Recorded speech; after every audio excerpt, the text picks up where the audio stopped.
इधर राजस्थान में आगामी चुनावी दंगल होने जा रहा है और इसी चुनावी दंगल में दोनों ही राष्ट्रीय पार्टियां यानी बीजेपी और कांग्रेस अपना दम दिखा रही हैं। वहीं आरोप प्रत्यारोप का दौर भी तेजी से तेज हो रहा है। इसी आरोप प्रत्यारोप के बीच में बीजेपी लगातार कांग्रेस पर हमलावर होती जा रही है। बीजेपी के सांसद किरोड़ी लाल मीणा ने गहलोत सरकार में हुए 66,000 करोड़ खान घोटाले के साथ साथ घोटाले में लिप्त मंत्री विधायक ब्यूरोक्रेसी के शाही अफसर पर भी भ्रष्टाचार करने के इल्जाम लगाए हैं। सांसद किरोड़ी लाल मीणा ने पूरे प्रकरण को लेकर ईडी को शिकायत की है। वहीं ईडी ने भी घोटाले का प्रकरण दर्ज कर लिया है।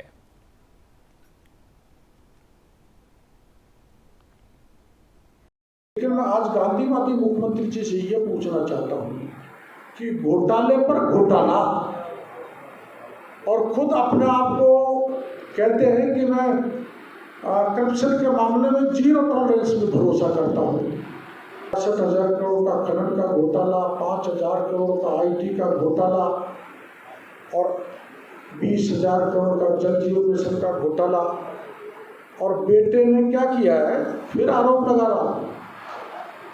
महेश जोशी ने, जब मैंने पत्रकार वार्ता की थी तो महेश जोशी जी ने कहा था डॉक्टर किरोड़ी लाल के खिलाफ मैं मानहानि का मुकदमा लगाऊंगा।